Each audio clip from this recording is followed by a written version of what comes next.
اللہ جل وعلا قرآن کریم میں ارشاد فرماتا ہے کہ نماز برائیوں سے بچاتی ہے، لیکن کیا وجہ ہے کہ ہمارے بہت سارے ایسے دوست دیکھتے ہیں، وہ کہتے ہیں کہ ہمارے بابا جی دادا حضور ایک عرصے سے نماز پڑھ رہے ہیں لیکن وہ پھر بھی گناہ کر رہے ہیں، والد صاحب جھوٹ بولتے ہیں،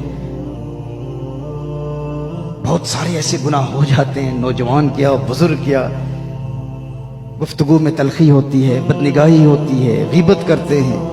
تو کیا وجہ ہے کہ اتنی استقامت سے نماز پڑھ رہے ہیں لیکن پھر بھی گناہوں کا سلسلہ جاری ہے، جبکہ اللہ جل وعلا قرآن میں ارشاد فرماتا ہے کہ یہ نماز گناہوں سے بچا لیتی ہے، نماز حفاظت کرتی ہے۔ تو یہ نماز ان کی نماز کیوں نہیں بچاتی؟ 50 سال ہو گئے نماز پڑھ رہے ہیں، ایک عرصے سے نمازیں ادا ہو رہی ہیں، تو اللہ جل وعلا کا کلام اس میں تو جھوٹ کا امکان بھی نہیں ہے۔ جب اللہ ارشاد فرما رہا ہے کہ نماز گناہوں سے بچاتی ہے، برائیوں سے بچاتی ہے، تو ہماری نماز ہمیں کیوں نہیں بچاتی؟ اس لیے کیونکہ نماز کی دو فارمز ہوتی ہیں، ایک فزیکل فارم، ایک اسپرچل فارم۔ ایک نماز کا جسم ہے اور ایک نماز کی روح ہے۔ جو نماز کے جسم اور روح کے مجموعے کے ساتھ نماز کو قائم کرتا ہے، اس کی نماز اسے ہر برائی سے بچاتی ہے۔ نماز قائم کرنے اور نماز ادا کرنے میں بہت بڑا فرق ہے۔ ایک ہوتا ہے نماز ادا کرنا، ایک ہوتا ہے نماز قائم کرنا۔ اللہ جل وعلا نے قرآن کریم میں جہاں بھی مومنین کے حوالے سے نماز کا ذکر کیا تو یقیمون الصلاۃ، مقیم فرمایا، یقیمون الصلاۃ فرمایا، وہ نماز قائم کرتے ہیں، یہ نہیں فرمایا ادا کرتے ہیں، کیونکہ جو اللہ کے ولی ہوتے ہیں، اللہ والے ہوتے ہیں، اللہ کے پیارے ہوتے ہیں، وہ فقط فارمیلٹی کے طور پر نماز ادا نہیں کرتے، وہ نماز قائم کرنے والے ہوتے ہیں۔ اور جو نماز قائم کرنے کا پریکٹیکل میتھڈ سیکھ لے، عملی طریقہ سیکھ لے، اس کی نماز نہ صرف اسے گناہوں سے بچاتی ہے بلکہ اس کی نماز اسے اس کے دشمنوں کے حملوں سے بھی بچاتی ہے۔ وہ نماز خود اس کی باڈی گارڈ بن جاتی ہے، ایک محافظ بن جاتی ہے، اس کی حفاظت کرتی ہے۔ وہ نماز کیسی ہے؟ یہ دو چیزوں کا مجموعہ ہے۔ آج جمعہ کی نماز ہم انشاءاللہ اسی طرح ہی قائم کریں گے۔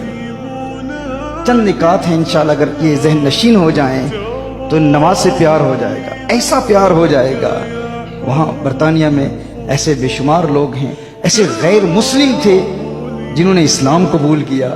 اسلام قبول کرنے کے بعد نماز ادا کرنا اور نماز کو حقیقتاً قائم کرنے کا ایسا طریقہ سیکھ لیا کہ وہ کہتے ہیں کہ اب صبح کے وقت کسی کو الارم کلاک آن کرنے کی ضرورت نہیں ہوتی کہ الارم کلاک آن ہوگا تو وہ الارم بجے گا تو ہماری آنکھ کھلے گی، یا کوئی اپنے فیملی ممبر کو کہے کہ تو مجھے فون کر دینا، یا ماں سے کہے کہ دروازے پر دستک دینا کہ میری آنکھ نہیں کھلتی۔ کہا کوئی لاشعوری قوت ہے جو فجر کے وقت ہمیں بیدار کر دیتی ہے۔ کیوں؟ کیونکہ پھر جب انسان کو نماز سے پیار ہو جاتا ہے نا تو پھر نماز کو نمازی سے پیار ہو جاتا ہے۔ ایک تو ہوتا ہے انسان نماز مس کرے، ایک وقت آتا ہے کہ نماز نمازی کو مس کرتی ہے، بیدار ہو اور مجھے ادا کر، مجھے قائم کر۔ تو اس نماز کو قائم کرنے کا طریقہ کیا ہے؟ پہلے نماز کا جسم ہے۔ نماز کا جسم کیا ہے؟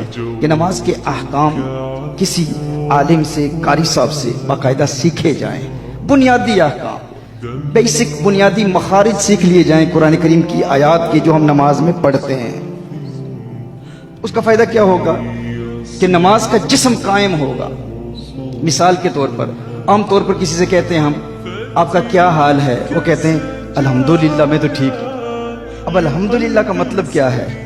الحمدللہ کا ایک لغوی، ایک لنگوسٹک معنی موت ہے۔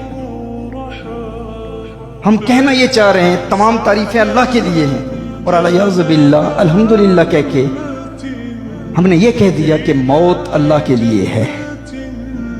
الحمدللہ اور الحمدللہ میں زمین و آسمان کا فرق ہے۔ الحمدللہ کا معنی ہے تمام تعریفیں اللہ کے لیے ہیں، اور الحمدللہ کا معنی ہے ایک معنی موت اللہ کے لیے۔ تو جو شخص نماز میں الحمدللہ رب العالمین پڑھ رہا ہے اس کی نماز کا تو جسم بھی نہیں ہے، چاہے جائے کہ نماز کی روح موجود ہو۔ یہ میں نے ایک مثال پیش کی ہے۔ ایک مدت سے ہم نماز پڑھ رہے ہیں لیکن اتنا وقت نہیں ملتا کہ کسی قاری صاحب کے ساتھ بیٹھ کر چند لمحے ان کے ساتھ بیٹھ کر کہ ہمارے بنیادی مخارج ہی درست کرا دیں۔ اور ہمارے بزرگ یہ نہ کہیں کہ اب تو دانت ہی نہیں رہے، اب زبان کون سے دانتوں کے نیچے رکھنی ہے، ہمارے لیے ناممکن ہے، اب ہم کیوں سیکھیں کسی کے پاس جا کے، ہم تو اپنے علاقے کے بہت بڑے مالدار شخصیت ہیں، فلاں وڈیروں سے ہمارا تعلق ہے، میں بڑا سیاستدان ہوں، بڑا مالدار، اب میں علاقے کے قاری صاحب کے پاس جا کے زانوِ تلمذ طے کروں۔ یہ نہیں ہو سکتا۔ تو یاد رکھیں، اگر حقیقتاً نماز قائم کرنے والے بننا چاہتے ہیں اور چاہتے ہیں کہ اللہ کی بارگاہ میں ہماری نماز قبول ہو، تو یہ بنیادی کام ہمیں کرنا ہے۔ دنیا کے لیے ہم بہت کچھ کر لیتے ہیں، لیکن آخرت کے لیے کم از کم ہمیں نماز کا طریقہ تو سیکھنا ہے۔ اس کے علاوہ نماز کے فقہ کے بنیادی مسائل سیکھنا ضروری ہے۔ یہ نماز کا جسم ہے۔ نماز کی روح کیا ہے؟ یعنی نماز کا جسم کیا ہے؟ نبی کریم صلی اللہ تعالی علیہ وآلہ وسلم کی سنت کے مطابق نماز قائم کرنا۔ نماز یوں پڑھیں کہ حضور اکرم صلی اللہ علیہ وسلم کے بتائے گئے احکام کے مطابق ہو، احکام کے خلاف نہ ہو۔ بیسک بنیادی تجوید سیکھ لیں، کسی قاری صاحب کے ساتھ بیٹھ کر، کسی عالم صاحب کے پاس بیٹھ کر نماز کے بنیادی مسائل سیکھ لیں۔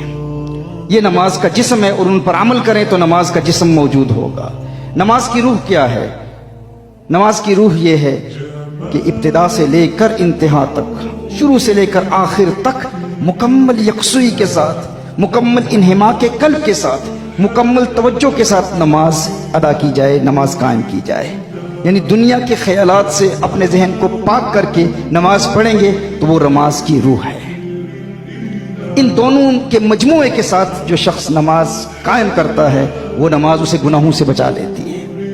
اب نماز کی روح تک رسائی حاصل کرنے کا طریقہ کیا ہے؟ پہلا عمل، نماز کا ترجمہ یاد کر لیں۔ یہ اتنا اہم ہے۔ ہم اللہ جل وعلا کو راضی کرنا چاہ رہے ہیں، کسی دنیا دار، کسی بڑی سیلیبریٹی کو، کسی بادشاہ کو خوش کرنے کے لیے اب جاتے ہیں، کسی وزیر اعظم کو خوش کرنے کے لیے اب جاتے ہیں، کسی معروف شخصیت کو خوش کرنے کے لیے اب جاتے ہیں، تو آپ اس کے ٹائٹلز یاد کرتے ہیں، اس کا نام یاد کرتے ہیں، اس کا مقام یاد کرتے ہیں، اس کے القابات یاد کرتے ہیں، اس کا یہ نام ہے، اس کا یہ ٹائٹل ہے، اس کا یہ مقام ہے، اور پھر اس کی تعریف میں جملے لکھ کے جاتے ہیں۔ آپ کے پاس جملے لکھے ہوئے ہوں یا آپ کو ازبر ہوں، آپ نے زبانی یاد کر لیے جملے کہ میں فلاں بڑی مقتدر شخصیت کو خوش کرنے کے لیے جا رہا ہوں، اسے راضی کرنے کے لیے جا رہا ہوں، آپ کو اس سے کوئی کام ہے، لیکن وہ بھی جانتا ہے آپ نے یہ جملے کسی ایسی زبان میں یاد کیے، ایسی زبان میں آپ نے ان جملوں کو اپنے ذہن میں محفوظ کر لیا جو زبان آپ کو خود بھی نہیں آتی۔ تو کیا وہ بادشاہ متاثر ہوگا؟ وہ خوش ہوگا؟ وہ بڑی شخصیت خوش ہوگی؟ وہ جانتا ہے کہ یہ رٹے رٹائے جملے ہیں، یہ کہہ تو رہا ہے لیکن اسے خود نہیں پتا کہ میں کیا کہہ رہا ہوں۔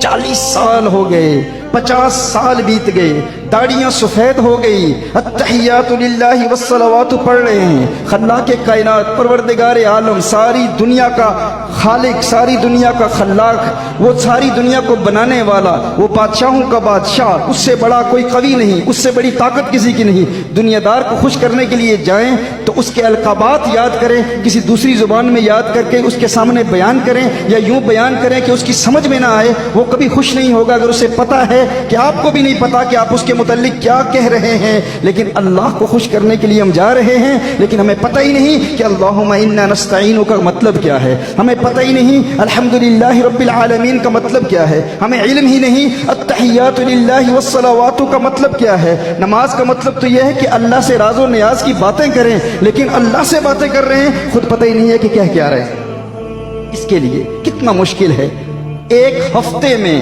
ہمیں مکمل نماز کا ترجمہ یاد ہو سکتا ہے اگر ہم تھوڑی سی کوشش کریں۔ آج اس آستانہ عالیہ سے یہ پیغام لے جائیں، اگر برطانیہ اور امریکہ کے گورے، انگریز، غیر مسلم مسلمان ہوتے ہیں، ایک ہفتے میں نماز کا ترجمہ یاد کر لیتے ہیں، اور پھر ہمارے پاس آتے ہیں، ہمیں کہتے ہیں یار فلاں پاکستانی مسلمان، فلاں ہندوستانی مسلمان، بنگلہ دیشی مسلمان جو پیدائشی مسلمان ہے، ساری زندگی نماز پڑھتا رہا، اور میں نے اس سے نماز کا مطلب پوچھا، اسے پتہ ہی نہیں کہ اللہ کی بارگاہ میں کیا عرض کر رہا ہے۔ تو کیا خیال ہے آپ کا؟ کم از کم ہمیں اتنا کام تو کرنا چاہیے نا کہ آج ہم ارادہ کرتے ہیں کہ ہم نماز کا ترجمہ کم از کم سیکھ لیں گے، پھر دیکھیں نماز میں کتنا لطف آئے گا۔ یہ پہلا مرکزی پوائنٹ ہے نماز میں توجہ حاصل کرنے کے لیے کہ جب آپ نماز پڑھ رہے ہوں گے تو جو اللہ کی بارگاہ میں عرض کر رہے ہیں نا، اس پر غور کریں گے تو آپ کا دل دنیا کے خیالات سے پاک رہے گا۔ آپ کو علم ہوگا کہ آپ اللہ کی بارگاہ میں کیا عرض کر رہے ہیں۔ یہ نہیں کہ فارمیلٹی پوری کرنے کے لیے الحمدللہ رب العالمین الرحمن الرحیم، لیکن پتہ ہی نہیں ہے، اس لیے پھر دنیا کے خیالات آتے ہیں. آپ دنیا